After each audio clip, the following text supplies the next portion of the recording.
छोटे से गांव में एक मेहनती किसान रहता था जिसका नाम हाजी करीम था। हाजी करीम के पास ज्यादा जमीन नहीं थी, मगर जितनी भी थी वो इस पर दिन रात मेहनत करता था। फजर की अजान से पहले उठना, वुजू करना, नमाज पढ़ना और फिर खेतों का रुख करना इसकी रोज की आदत थी। धूप हुआ बारिश, सर्दी हुआ गर्मी, हाजी करीम कभी काम से पीछे नहीं हटा। इसका एक ही बेटा था, नोमान। हाजी करीम की सारी उम्मीदें इसी बेटे से वाबस्ता थी, मगर नोमान बिल्कुल इसके बरक्स निकला। ना पढ़ाई में दिल लगाता, ना बाप के साथ खेतों में काम करता। सारा दिन मोबाइल, दोस्तों और फजूल बातों में गुजार देता। गांव के लोग हाजी करीम से कहते, भाई बेटे को संभालो वरना कल को बहुत पछताओगे। हाजी करीम हर रोज बेटे को प्यार से समझाता, बेटा मेहनत इंसान को इज्जत देती है, मैं हमेशा नहीं रहूंगा, एक दिन तुम्हें खुद कमाना पड़ेगा।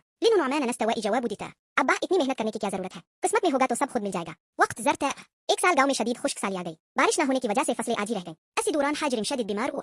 अब वो खेतों में काम करने के काबिल नहीं रहा। घर में आटा कम होने लगा, ऐसे खत्म होने लगे। एक रात हाजी करीम ने नोमान को पास बुलाया और कमजोर आवाज में कहा, बेटा अब घर की जिम्मेदारी तुम्हें उठानी होगी, खेत तुम्हारे हैं, फैसला भी तुम्हें करना है। नोमान उली बार इसे एहसास हुआ कि जिंदगी इतनी आसान नहीं जितनी वो समझता था। अगले दिन वो मजबूरी में खेतों में गया। हल पकड़ना मुश्किल लगा, हाथों में छाले पड़ गए, धूप ने इसका हाल बारा कर दिया। पहले ही दिन वो थक कर बैठ गया और दिल में सोचने लगा, अब ऐसा बसरात।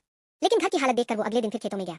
अला दिन ऐसत व अमसिनली, मिट्टी की खुशबू, फसल की देखभाल और मेहनत की कीमत इसे समझ आने लगी। नोमान ने अनाज बेचा, घर में राशन आया, दवाई आई और हाजी करीम की हालत भी बेहतर होने लगी। एक दिन नोमान अपने बाप के पास बैठा, इसकी आंखों में आंसू थे। इसने कहा, अब्बा मैं वाकई निकम्मा था, मैंने आपकी मेहनत को कभी नहीं समझा। आज मुझे पता चला कि